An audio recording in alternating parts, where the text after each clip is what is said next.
Merci. Monsieur Philippe Folliot pour l'Union centriste pour 2 minutes. Merci Monsieur le Président, Monsieur le Ministre, mes chers collègues.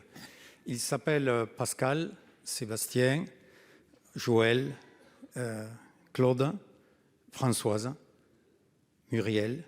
Ils sont agricultrices et agriculteurs de nos zones de montagne du Massif central, du sud du Massif central. Et aujourd'hui, c'est un véritable cri d'angoisse, de désespérance qui est le leur face à la situation qu'ils vivent. Une situation sans précédent. Ils étaient, les agricultrices et agriculteurs en zone de montagne, 105 000 en 1995. 75 000 en 2005, moins de 70 000 aujourd'hui. Avec cette déprise qui concerne l'agriculture de montagne, c'est une situation qui est une situation difficile et qui est jugée injuste. Parce que l'agriculture de montagne et d'élevage est plus respectueuse de l'environnement, avec moins de densité. Elle est aussi souvent avec des produits de qualité. Et pourtant, lundi dernier, au marché de Valence d'Albigeois, les veaux se sont vendus au même prix qu'il y a 30 ans. C'est tout juste inacceptable.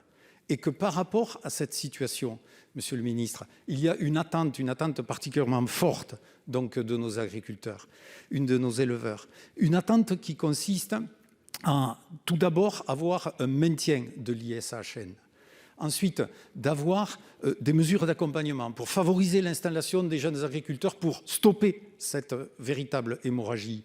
Sur l'ensemble de ces éléments, pouvez-vous nous rassurer, Monsieur le Ministre, sur les perspectives qu'il pourrait y avoir à moyen terme pour cette agriculture? Monsieur le Ministre. Merci beaucoup, Monsieur le Président. Merci beaucoup, Monsieur le Sénateur, pour l'hommage que vous avez rendu à nos éleveurs et qui font partie de cette souveraineté alimentaire de notre pays et plus, je dirais, à cette identité de beaucoup de nos territoires qui, au final, additionnés, constituent notre beau pays France. Sur la question de la rémunération, vous avez évoqué l'ICHN, j'y reviens pas, on en a beaucoup parlé tout à l'heure.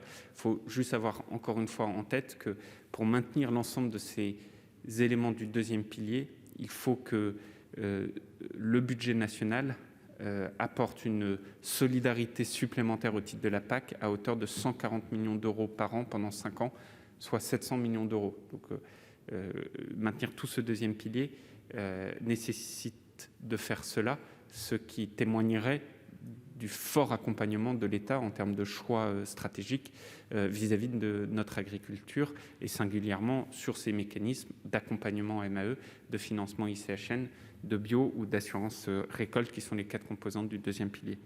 Le deuxième élément, c'est les aides couplées. Sur les aides couplées, beaucoup a été dit, etc. Moi, j'ai une conviction, mais qui est partagée assez largement, c'est la pertinence de passer à un modèle dit de l'UGB. Alors après, le diable se niche dans les détails, c'est-à-dire qu'une fois qu'on a dit ça, il y a beaucoup de critères, de paramètres qu'il nous faut bien définir. Et donc ça, c'est d'importants travaux qui sont en cours. Et enfin, le troisième élément, c'est évidemment l'installation des jeunes agriculteurs, vous l'avez dit. Alors l'installation, elle peut relever du premier pilier sur des dispositifs. Elle va relever aussi du deuxième pilier, et dans le deuxième pilier, elle relèvera dorénavant des régions. C'est très important que vous l'ayez en tête chacune et chacun, parce que c'est aussi des débats qu'on devra avoir avec les régions sur ce qu'on appelle la DJA, la dotation jeunes agriculteurs. Enfin, et vous l'avez dit, la question de la rémunération sur les marchés ou autres relève de tous les travaux que nous avons entrepris en remettant le métier sur l'ouvrage avec la loi Egalim 2, cette fameuse PPL Besson-Moreau, que nous aurons, je l'espère, l'occasion de discuter très rapidement dans cette haute assemblée, parce que je pense que Egalim était une avancée, mais Egalim 2 doit aller au bout pour enfin améliorer la rétribution cours de ferme. Philippe Folliot. Merci, Monsieur le Ministre. C'est vrai que c'est un élément particulièrement important que vous nous dites, mais sachez que ce cri du cœur est un cri vraiment de désespérance et que dans ce cadre-là, tout se tient dans nos secteurs de montagne et de ruralité.